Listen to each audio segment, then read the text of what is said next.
পৃথিবীর সপ্তম আশ্চর্যের অন্যতম একটি নিদর্শন হলো আগ্রার এই তাজমহল।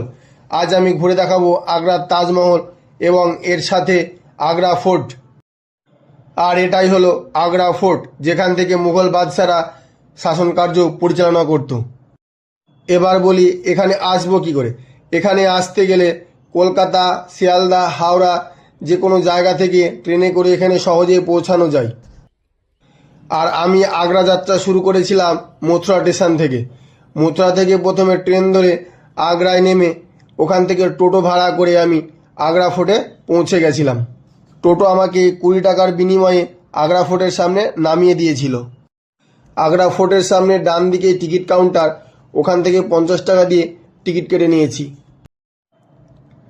আর এই দুর্গের সুরক্ষার জন্য দুর্গের পাশ দিয়ে চারিদিক দিয়ে খালের মতো করে কাটা আছে। এখানে সেই সময় জল ভর্তি থাকতো এবং এখানে কুমির থাকতো। কেউ জল পার করে আক্রমণ করতে গেলে যাতে কুমিরে তাদেরকে খেয়ে নেয়, সেই জন্য।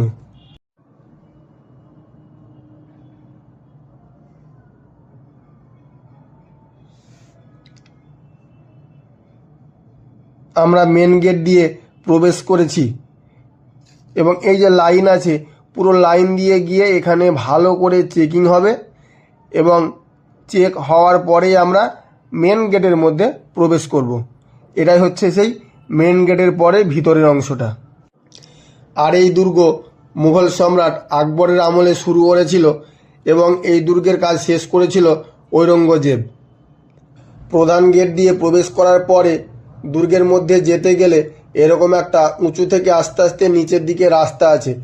সেই সময় যাতে কোনো রাজারা আক্রমণ করলে ওই উপর থেকে পাথর গড়িয়ে দিলে যাতে কেউ উপর দিকে না আসতে পারে, সেই জন্য এইভাবে রাস্তাটা করা আছে। দুর্গের মধ্যে প্রবেশ করার পর প্রথমেই ডান দিকে এই যে মহলটা দেখতে পাচ্ছ, এটাই হচ্ছে জাহাঙ্গীর মহল। আর এই জাহাঙ্গীর মহলে সম্রাট জাহাঙ্গীর তার হিন্দু রানীকে নিয়ে বসবাস করত। আর এই জাহাঙ্গীর মহলের ভিতরের অংশটা, এই স্থাপত্যটা পুরো হিন্দু রীতি অনুসারে তৈরি করা আছে। এখানে মন্দির আছে। এরপরে আমরা প্রবেশ করেছি হাওয়া মহলে। এটা হচ্ছে হাওয়া মহল। সেই সময় বাদশারা হাওয়া খাওয়ার জন্য এখানে আসতো। যমুনা নদী থেকে ঠান্ডা হাওয়া এদিক দিয়ে প্রবেশ করতো এখানে। আর সামনের এই সাদা বাড়িটি হলো খাসমহল, আর তার পাশে এটা হলো সাদা মার্বেল প্যালেস, যেটা শাহজাহান তৈরি করেছিল।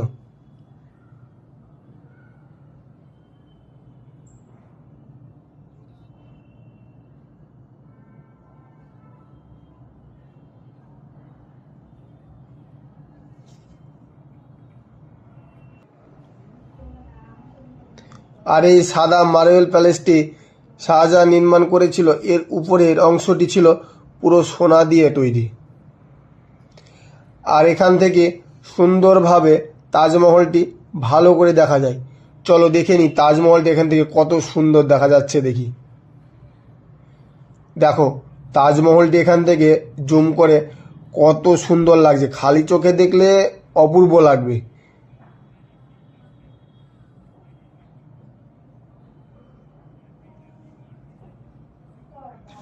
আগ্রার তাজমহল সকাল 6টা থেকে সন্ধ্যা 6টা পর্যন্ত খোলা থাকে।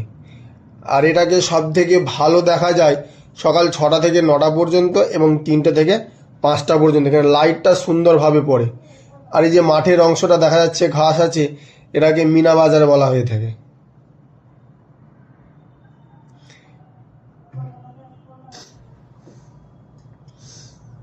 আর সাদা রঙের এই যে বাড়িটা দেখা যাচ্ছে, এটা হলো দিওয়ানি খাস।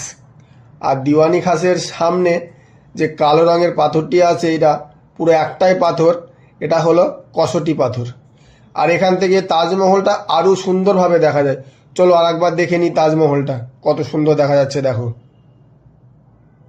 চমৎকার, অপূর্ব লাগে এখান থেকে। কিন্তু কুয়াশার জন্য অতটা পরিষ্কার আসছে না, খালি চোখে অপূর্ব সুন্দর লাগে।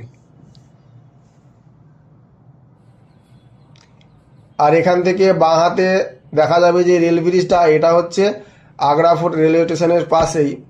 আর আমাদের এই ব্রিজ পার হয়েই আসতে হবে কলকাতা, শিয়ালদা, হাওড়া স্টেশন। আর এটা হচ্ছে যমুনা নদী। আর যমুনা নদীর তীরেই আছে ওই যে দূরে দেখা যাচ্ছে আগ্রার সেই তাজমহল।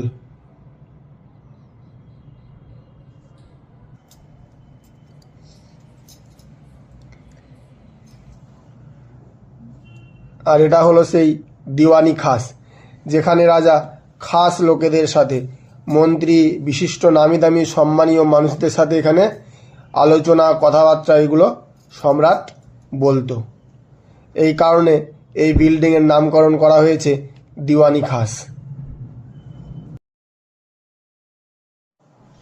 এরপরে এইগুলো দেখে আমি বেরিয়ে যাব প্রাসাদের বাইরের দিকে, যেখানে প্রাসাদের একটি গুরুত্বপূর্ণ অংশ। আর এই গুরুত্বপূর্ণ অংশটি হলো, যেটা দেখা যাচ্ছে সামনে সুন্দর নকশা করা, এটা হলো দিয়ানিয়াম, যেখানে সম্রাট সাধারণ মানুষজনের সাথে কথাবার্তা, বিচার, আলোচনা করত। আর এই যে দেখা যাচ্ছে এখানে রাজা বা সম্রাট বসে বিচার করত, সাধারণ মানুষের কথা শুনত। আর দিয়ানিয়ামের সামনেই এই যে বিশাল বড় গার্ডেন, আর এটা সবার জন্য উন্মুক্ত ছিল।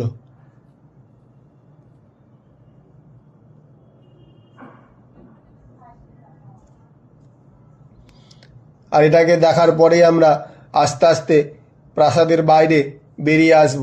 যেদিক দিয়ে আমরা দুর্গতে প্রবেশ করেছিলাম ঠিক সেই রাস্তা দিয়ে আমরা আবার বাইরের দিকে বেরিয়ে যাব। তাহলে চলো, আমাদের মোটামুটি প্রাসাদ সমস্তটা দেখা হয়ে গেল। এবার আমরা আস্তে আস্তে প্রাসাদের বাইরে বেরিয়ে যাব। যে গেট দিয়ে প্রবেশ করেছিলাম সেই গেট দিয়ে বার হব। বার হয়ে টিকিট কাউন্টারের পাশেই ওখানে অনেক টোটো পেয়ে যাব তাজমহলে যাওয়ার জন্য।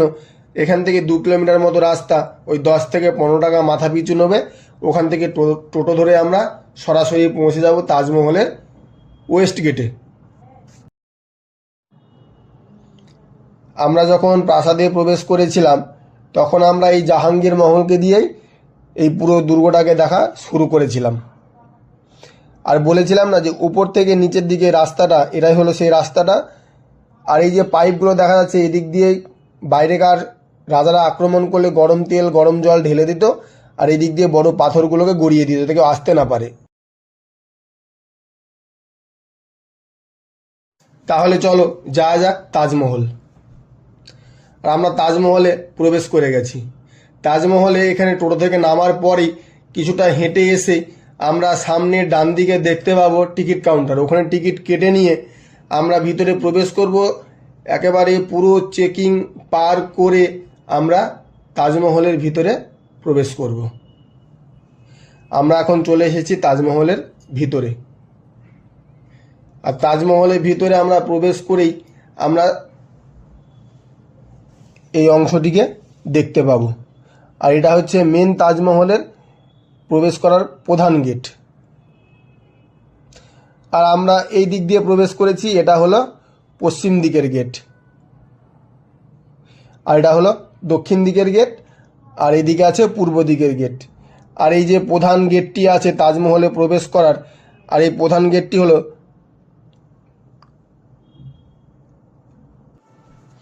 105 ফুট লম্বা।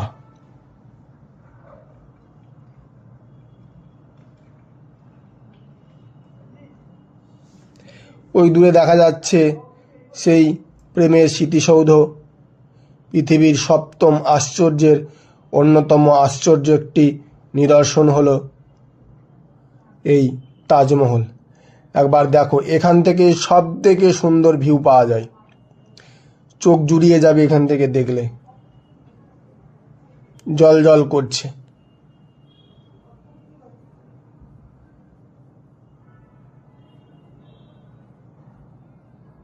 যেটিকে দেখার জন্য সারা পৃথিবী থেকে মানুষজন এখানে ছুটে আসে। দেখে নাও, তাজমহলের এই অংশে 16টি গার্ডেন আছে। আর সামনে যে ফোয়ারাগুলি দেখা যাচ্ছে, এখানে 53টা ফোয়ারা আছে।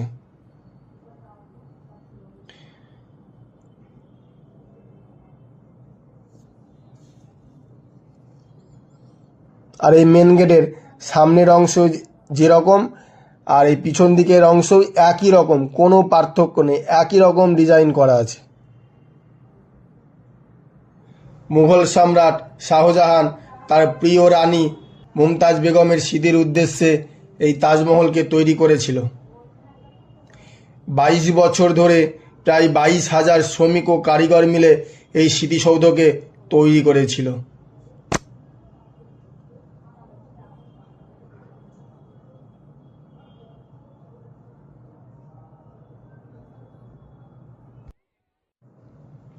গেট থেকে পার হয়ে ডান দিকে এবং বাঁ দিকে দুই দিকে এরকম যে ঘরগুলো করা আছে, এই ঘরগুলোতে যে ছবিগুলো তোমরা দেখতে পাচ্ছ, এগুলো হচ্ছে ভারতবর্ষের বিভিন্ন যে পর্যটন কেন্দ্রগুলি আছে এবং যে দেখার জিনিসগুলো আছে তাদের ছবি, কোন রাজ্যে অবস্থিত, কোথায়, সেগুলো সব এখানে লেখা আছে। আর এগুলো দেখতে দেখতে আমি সামনের দিকে এগিয়ে চলেছি। সামনের দিকে কিছুটা গিয়েই পানীয় জলের ব্যবস্থা করা আছে এবং বাথরুমের ব্যবস্থাও আছে। এখানে পানীয় জল এবং বাথরুমের কোনো অসুবিধা নেই। এবার বলি তাজমহল কখন খোলে আর কখন বন্ধ হয়। তাজমহল সূর্য ওঠার ঠিক 30 মিনিট পর খোলে এবং সূর্য ডোবার ঠিক 30 মিনিট আগে বন্ধ হয়। আর সামনের দিকে কিছুটা এগিয়ে যেতেই পড়বে তাজ মিউজিয়াম। এখানে সম্পূর্ণ বিনামূল্যে ভিতরে গেলে মিউজিয়ামের বিভিন্ন জিনিসগুলো দেখা যায়। ভিতরে ক্যামেরা, মোবাইল নিষিদ্ধ, তাই ভিতরে ওগুলো দেখাচ্ছি না। এটা দেখে নিয়েই আমরা সামনের দিকে এগিয়ে যাচ্ছি। তাজমহলের বাইরের অংশ বা গার্ডেন যেটা আছে, এটা দেখার জন্য 50 টাকা টিকিট। এবং কেউ যদি স্মৃতিসৌধ যেটার উপরে আছে সেটাতে যে কবরটা আছে মমতাজ বেগমের, সেটা দেখতে গেলে আলাদা 200 টাকা দিয়ে আর টিকিট করতে হবে। সামনের দিকে আরও একটা পানীয় জলের ব্যবস্থা আছে, এখান থেকে অনেকেই জল নিয়ে খাচ্ছে।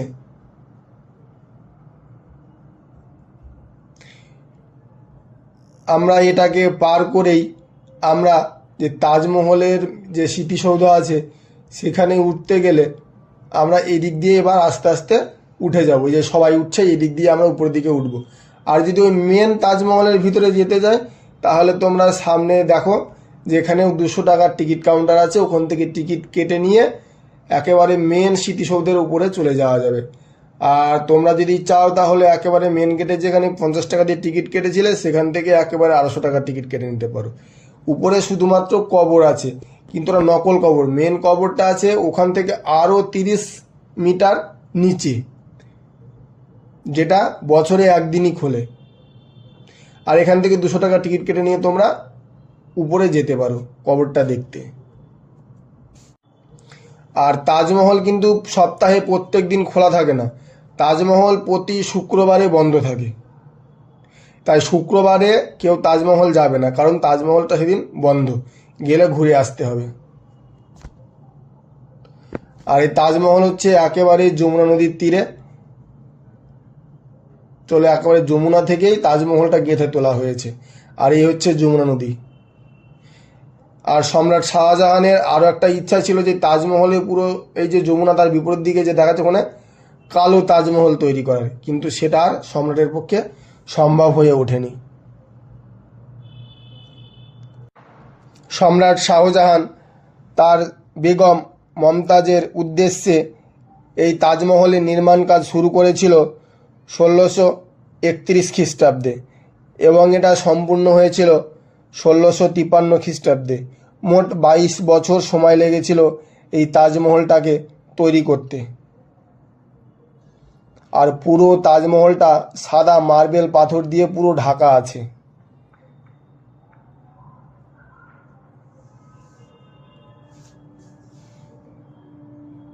আর তাজমহলের দুদিকেই একই রকমের দুটো সৌধ করা আছে। আর এই তাজমহলে মোট 4টে মিনার আছে, কিন্তু এই মিনারগুলো কি আছে, এই তাজমহলের দিকে নয়, প্রত্যেকটা মিনার বাইরের দিকে হালকা করে হেলানো আছে, যাতে কোনো রাজার আক্রমণ বলো বা ভূমিকম্প বলে ভেঙে পড়ে যাতে তাজমহলের উপরে ভেঙে পড়ে তাজমহলটা নষ্ট না হয়ে যায়, সেই জন্য হালকা করে বাইরের দিকে মিনারগুলোকে হেলানো আছে। ভালো করে দেখো, বোঝা যাচ্ছে। আর এই তাজমহলটা 73 মিটার লম্বা।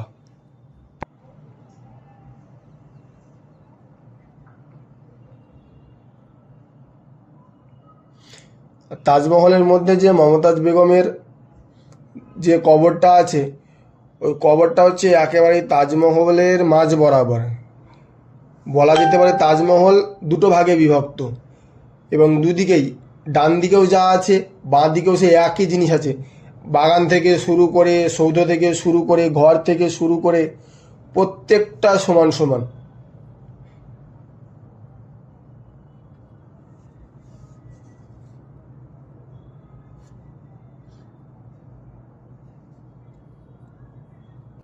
আর এখানে সব মানুষজন বসে আছে, কারণ তাজমহল বলো বা আগ্রা ফোর্ট বলো, এটা ঘুরতে যথেষ্ট সময় লাগবে।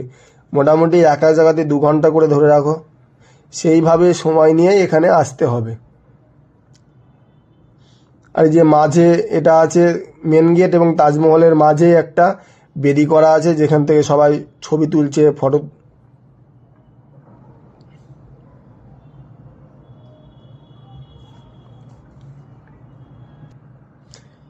আগেই বলেছি এখানে মোট 53টা ফোয়ারা আছে।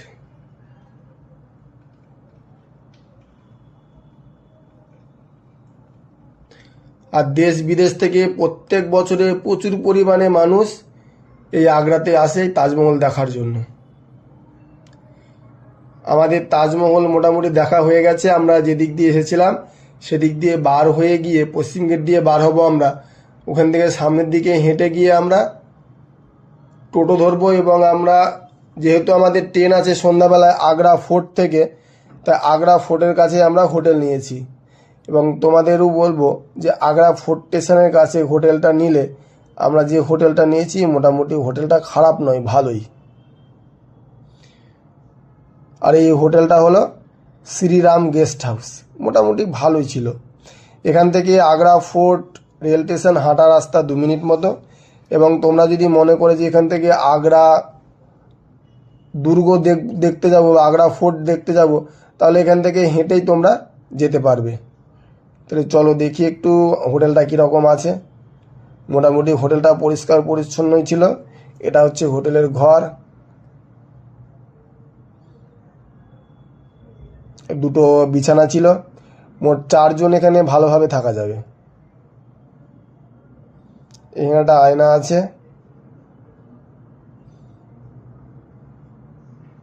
এটা হচ্ছে বাথরুম, গিজার সব আছে, ঠান্ডা জল, গরম জল,